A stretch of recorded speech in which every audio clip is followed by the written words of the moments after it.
Hello my dear friends. तो कैसे हैं आप लोग। आशा करते हैं आप लोग बढ़िया होंगे, मस्त होंगे, तंदुरुस्त होंगे, दुरुस्त होंगे। तो चलिए, आज दिनांक है 25 अक्टूबर 2025 का हमने करेंट अफेयर लाया।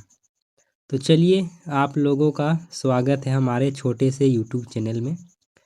तो जिसे आप हमें सब्सक्राइब कर लें और हमारे वीडियो को लाइक करें और ज़्यादा से ज़्यादा हमारे वीडियो को अपने दोस्तों के साथ शेयर करें। तो चलिए, बिना समय गंवाए हम पहले क्वेश्चन की ओर चलते हैं। तो समझते हैं हम पहला क्वेश्चन क्या कह रहा है। भारत में कुल कितने वर्ष पहले यूनाइटेड नेशंस की स्थापना हुई थी? यदि वर्ष 2025 में इसका 8वां वर्ष मनाया जा रहा है तब। ए है आपका 1940 में 85 वर्ष हो गया। बी है 1945 में 80 वर्ष हुआ। सी है 1950 में 75 वर्ष हुए। डी है 1960 में 65 वर्ष। तो चलिए, पहले नंबर का देखते हैं आंसर क्या होगा। वो हमारा आंसर हो जाएगा दोस्तों बी, यानी कि 1945 में 80 वर्ष। तो चलिए, हम बढ़ते हैं अब नेक्स्ट क्वेश्चन की ओर। तो समझते हैं हम ये दूसरा क्वेश्चन क्या कह रहा है।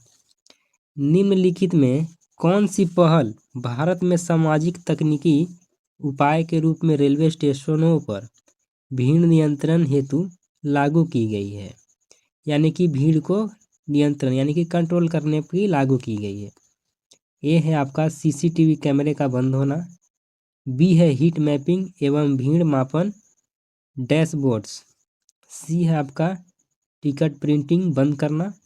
डी है आपका केवल हाथ से गिनती करना। तो चलिए, दूसरे नंबर का राइट आंसर हो जाएगा, वो हो जाएगा हमारा बी, यानी कि हीट मैपिंग एवं भीड़ मापन डैशबोर्ड। चलिए, अब हम तीसरा नंबर पढ़ लेते हैं क्या कह रहा है। भारत में अगस्त 2025 में शुद्ध विदेशी प्रत्यक्ष निवेश नेट एफडीआई में कितना प्रतिशत गिरावट दर्ज की गई थी? चलिए, ए है आपका 50%, बी है 100%, सी है 159%, डी है 200%। तो चलिए, तीसरे नंबर का आपका जो है राइट आंसर हो जाएगा, वो हो जाएगा सी, यानी कि 159%। चलिए, अब हम देखते हैं चौथा नंबर प्रश्न क्या कह रहा है। Coal India limited of Indian institute of technology Madras के बीच किस प्रकार का समझौता एमओयू हुआ है? यह दोस्तों आपका वीवीआई क्वेश्चन हो सकता है, एग्जाम में आ सकते हैं, इसे आप नोट डाउन कर लेंगे। तो चलिए, पहला ऑप्शन है आपका सिर्फ कोल निष्कर्ष बढ़ाने का। बी है आपका अस्थायी ऊर्जा केंद्र बनाने का। सी है रेलवे ट्रैकिंग प्रणाली बनाने का। डी है खाद्य प्रसंस्करण संयंत्र लगाना। तो चलिए, चौथे नंबर का राइट आंसर हो जाएगा, वो हो जाएगा हमारा बी, यानी कि अस्थायी ऊर्जा केंद्र बनाने का। चलिए, अब हम चलते हैं 5वां नंबर की ओर। भारत की किस संस्था ने रासायनिक आपदाओं प्रबंधन हेतु प्रशिक्षण मॉड्यूल लॉन्च किया है? ए है आपका national disaster management authority NDMA अकेले। चलिए, बी है आपका मिनिस्ट्री ऑफ फाइनेंस। सी है आपका ministry of health and family welfare MOHFW ने NCDC एवं एनडीएमए के सहयोग से। डी है आपका इंडियन रेलवेज। तो चलिए, 5वें नंबर का आपका राइट आंसर हो जाएगा, वो हो जाएगा दोस्तों सी, यानी कि ministry of health and family welfare. तो चलिए, इसे भी आप नोट कर लेंगे क्योंकि ये भी एग्जाम में आ सकता है। तो चलिए, अब हम चलते हैं अगले क्वेश्चन की ओर। जो हमारा क्वेश्चन है वो है हमारा 6। भारत में किस किस राज्यों में नोटरी संसाधन नियम 2025 के अंतर्गत अधिकतम नोटरी नियुक्त संख्या बढ़ाई गई है? ए है गुजरात, तमिलनाडु, राजस्थान, नागालैंड। बी है महाराष्ट्र, कर्नाटक, उत्तर प्रदेश, असम। सी है दिल्ली, हिमाचल प्रदेश, गोवा, मिजोरम। डी है केवल 2 राज्य। तो चलिए, छठे नंबर का आपका आंसर हो जाएगा दोस्तों, वो हो जाएगा ए, यानी कि गुजरात, तमिलनाडु, राजस्थान, नागालैंड। चलिए, 7वें नंबर की ओर बढ़ते हैं, क्या कह रहा है। निम्न में से कौन सी नई राष्ट्र नीति महत्वपूर्ण खनिज क्रिटिकल मिनरल्स की भू राजनीतिक से जुड़ी हुई है? ए है आपका सिर्फ पेट्रोलियम पर निर्भरता बढ़ाना, बी है भारत का चीन पर निर्भरता कम करना, सी है केवल कृषि खाद्य निर्यात बढ़ाना, डी है केवल पर्यटन बढ़ावा देना।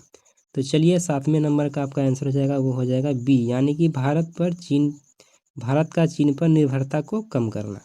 चलिए अब हम चलते हैं अगले प्रश्न की ओर, पढ़ लेते हैं इसको क्या कह रहा है। भारत में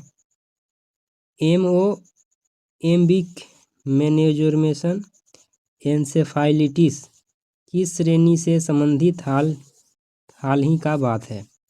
ए है आपका आर्थिक नीति, बी है स्वास्थ्य आपदा, सी है शिक्षा कार्यक्रम, डी है खेल आयोजन। तो चलिए इसका राइट आंसर आपका दिया हुआ है और पहले से ही बी, यानी कि स्वास्थ्य एंड आपदा। चलिए 9वें नंबर की ओर चलते हैं, क्या कह रहा है। हाल ही में संस्था रंगासवा में किस संस्था का प्रथम महिला अध्यक्ष चुना गया? ये है आपका भारतीय cricket control board BCCI, B ही आपका Indian cricketers association ICA, C है आपका अंतर्राष्ट्रीय क्रिकेट परिषद ICC, डी है इंडियन प्रीमियर लीग यानी कि IPL। तो चलिए 9वें नंबर का आपका आंसर हो जाएगा, वो हो जाएगा बी, यानी कि इंडियन क्रिकेटर्स एसोसिएशन ICA। चलिए अब हम चलते हैं 10वें नंबर की ओर। ये बेचारा क्या कह रहा है। भारत ने अपनी राजदूतावासों को पुनः खोला है किस देश में? ए है पाकिस्तान, बी है अफगानिस्तान, सी है बांग्लादेश, डी है नेपाल। तो चलिए ये शायद क्वेश्चन हम पिछले 2 वीडियो में एक क्वेश्चन रिपीट हो रहा है, तो इसका आंसर जो है आपका हो जाएगा क्या 10। हमें लगता है कि ये भी क्वेश्चन जो है आने वाले एग्जाम में पूछे जाएंगे, तो इसे आप भी नोट डाउन कर लीजिएगा। चलिए 11 नंबर की ओर चलते हैं। वर्ल्ड कस्टम्स ऑर्गेनाइजेशन WCO के सेफ फ्रेमवर्क के अंतर्गत भारत का कौन सा कार्यक्रम आता है? ए है डिजिटल इंडिया, बी है authorised economic operator AEO programme, C है मेक इन इंडिया, डी है स्वच्छ भारत। तो चलिए 11 नंबर का आपका राइट आंसर हो जाएगा, वो हो जाएगा बी, यानी कि authorized economic operator AEO program. चलिए ये भी शायद आपका एग्जाम में पूछने ही वाला है, इसे भी आप नोट डाउन कर लेंगे। चलिए अब हम चलते हैं 12वें नंबर की ओर, क्या कह रहा है। भारत में 24 अक्टूबर 1945 को कौन सा संगठन स्थापित हुआ था? ए है आपका UN, बी है WHO, सी है IMF, डी है WTO। चलिए आपका पहला ऑप्शन है UN, बी है आपका WHO, सी है IMF, डी है WTO। तो चलिए 12 नंबर का आपका राइट आंसर हो जाएगा दोस्तों, वो हो जाएगा UN। तो चलिए अब हम चलते हैं 13वां नंबर की ओर। भारत US के बीच व्यापार वार्ता के संदर्भ में हाल ही में यह निर्णय लिया गया कि नरेंद्र मोदी कौन सा सम्मेलन वर्चुअल तरीके से करेंगे? ए है आपका G20 शिखर सम्मेलन, बी है एशियन समिट, सी है COP सम्मेलन, डी है आपका ACO सम्मेलन। तो चलिए 13 नंबर का राइट आंसर हो जाएगा दोस्तों, वो हो जाएगा बी, यानी कि ये एशियन समिट। चलिए अब हम चलते हैं 14 नंबर की ओर। भारत में अगले महीने अक्टूबर में उष्मामान वर्षा एवं एवरेज रेनफॉल की चेतावनी किस संस्था ने दी है? ए है आपका ISRO, बी है आपका IMD इंडियन मेट्रोलॉजिकल डिपार्टमेंट, सी है RBI, डी है NITI एलॉग। चलिए 14 नंबर का आपका आंसर हो जाएगा, वो हो जाएगा बी, यानी कि IMD इंडियन मेट्रोलॉजिकल डिपार्टमेंट। चलिए अब हम चलते हैं 15वां नंबर की ओर, क्या कह रहा है। भारत ने किस विषय पर UK के साथ नया शोधन फेलोशिप कार्यक्रम लॉन्च किया है? ए है आपका कृषि उत्पादन, बी है वैचारिक गणित एवं भौतिकी, सी है फिल्म निर्माण, डी है व्यापार वृत्ति। तो आपका 15 नंबर का राइट आंसर हो जाएगा, वो हो जाएगा बी, यानी कि वैचारिक गणित एवं भौतिकी के लेकर। चलिए अब हम चलते हैं 16वां नंबर। भारत में 2025 में कुल कितने वर्ष पूरे हुए हैं?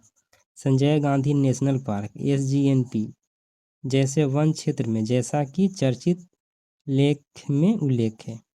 ए है आपका 10 वर्ष, बी है 50 वर्ष, सी है आपका मानचित्रण के अनुसार वर्ष नहीं बताया गया है। चलिए डी है आपका 100 वर्ष। तो चलिए 16 नंबर का आपका राइट आंसर हो जाएगा दोस्तों, वो हो जाएगा मानचित्र के अनुसार जो वर्ष नहीं बताया गया। चलिए ये क्वेश्चन शायद आप इग्नोर कर देंगे, एग्जाम में नहीं पूछे जाएंगे। चलिए अब हम चलते हैं 17वां नंबर, यानी कि 17। भारत ने हाल ही में अपनी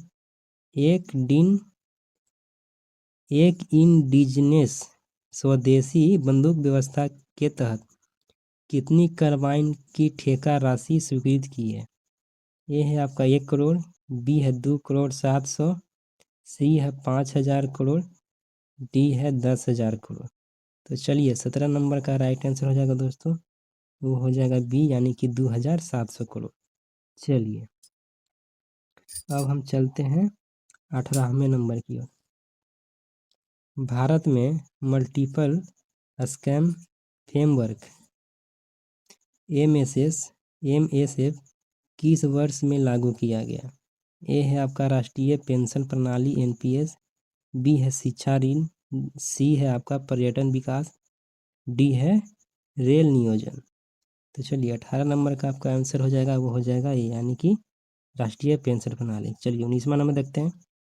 निम्नलिखित में से कौन सा संविधान संशोधन बिल में जो 2025 में पारित यानी कि प्रस्तावित हुआ?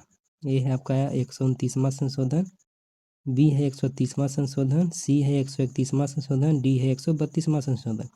तो चलिए 19 नंबर का आपका राइट आंसर हो जाएगा दोस्तों, वो हो जाएगा B is the correct answer, 130वां संशोधन। चलिए अब हम चलते हैं 20 यानी कि आखिरी प्रश्न। चलिए भारत में किस प्रकार की रणनीति के अंतर्गत क्रिटिकल मिनरल्स की भू राजनीतिक महत्वपूर्ण बताई जा रही है? ए है आपका केवल तेल पर निर्भर रखना, बी है नवीन तकनीक और आपूर्ति श्रृंखला विश्वास बढ़ाना, सी है प्राचीन कृषि पद्धतियों पर लौटना, डी है केवल पर्यटन विकास बढ़ाना। तो चलिए 20 नंबर का आपका आंसर हो जाएगा, वो हो जाएगा बी, यानी कि नवीन तकनीकी और आपूर्ति श्रृंखला विश्वास बढ़ाना। तो चलिए हमारा वीडियो आपको अच्छा लगा होगा, तो आए हैं तो हमारे चैनल को सब्सक्राइब कर दें, क्योंकि आप लोगों बड़े यूट्यूबर को वीडियो देखते हैं और लाइक भी करते हैं, शेयर भी करते हैं, उनका चैनल को सब्सक्राइब भी करते हैं। कम से कम एक छोटे यूट्यूबर को भी आप सपोर्ट कीजिए, प्यार दीजिए, आशीर्वाद दीजिए और हमारे चैनल को सब्सक्राइब करके जाएं, वीडियो को शेयर करके जाएं और वीडियो को लाइक करके जाएं। मिलते हैं फिर नेक्स्ट वीडियो में, तब तक के लिए जय माँ सरस्वती, जय श्री राम, जय हिंद, जय भारत।